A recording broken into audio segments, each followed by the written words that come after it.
Hey there, YouTube. This is SJM4306, and I had a mystery package in my mailbox today. And I order a lot of stuff, so sometimes I forget. I get something in. It's sort of like Christmas almost every day. Anyway, this actually really surprised me. So you may notice from these stickers, it is from one of my favorite YouTubers, This Does Not Compute. And he contacted me a couple of months ago, I believe by now, about he was trying to fix up some Discmen, and he wanted I just designed, pretty close to that time, a rechargeable battery pack that could be 3D printed, and it was, all aftermarket and stuff like that, because you can't get the original batteries anymore. And he'd asked me if I were willing to send him some of the parts for that. And seeing as I just designed it and open sourced and whatever, I said, yeah, sure. So I sent him, I believe, parts for 2 batteries, and he used it for his video, and he gave me a shout out, and I was really grateful for that. And lo and behold, he did not tell me he was sending this to me, and I received this today. So yeah, he just wanted to thank me for the LiPo battery kit that I sent him. And he is an avid, mini discer as well. And so he's done a couple of videos, and he sent me some pretty much parts units. And one of them, I believe the R37, he featured in a semi-recent video where he repairs his. And he used, I believe, some parts or something he tested on this unit. So this was actually one of the units that he had worked on, I believe, in the video. So that's crazy. That's awesome. Huge thanks. Colin's a really down-to-earth kind of guy. We chatted a little bit about, mini discs and Walkmans and whatnot. But yeah, I believe this is the one that he was cleaning up in the video, one of them. I'm not sure of the state of this. I forget. I believe this might have some other issues in addition to the corroded battery contacts. We're going to clean that all up, because I have a unit that is in perfect working order and is in pretty good physical condition, with the exception of the battery door broke off. So if I can reuse this, that would be awesome. And secondarily, this, when I first opened, I saw this, I'm like, wait, I didn't order that. This guy, which is a really nice, this is actually the Japanese model, has a dot connector on the bottom. It's an MZRH10. And this is one of the color variants. It's like orange. I have a silver with a big crack on the display area, unfortunately, and I have a couple of black ones as well. One of which I'll grab right here.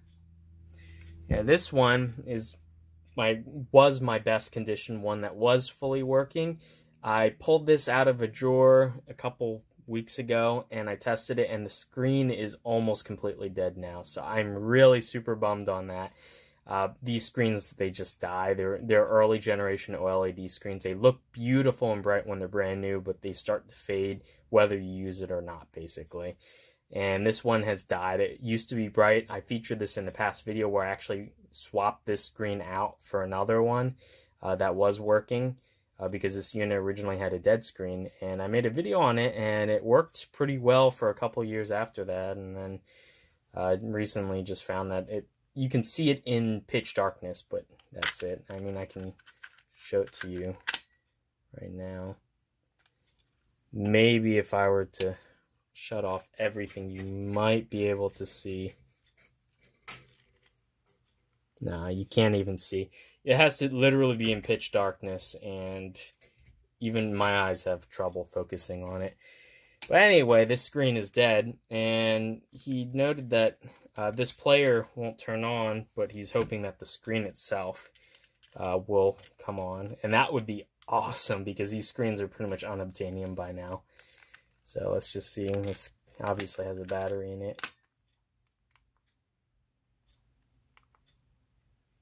I actually do hear it spinning, trying to spin up the disc, and I could pop in one of my HMD discs just to keep it on. Yeah, it's good thing is it does sound like it's actually reading the disc.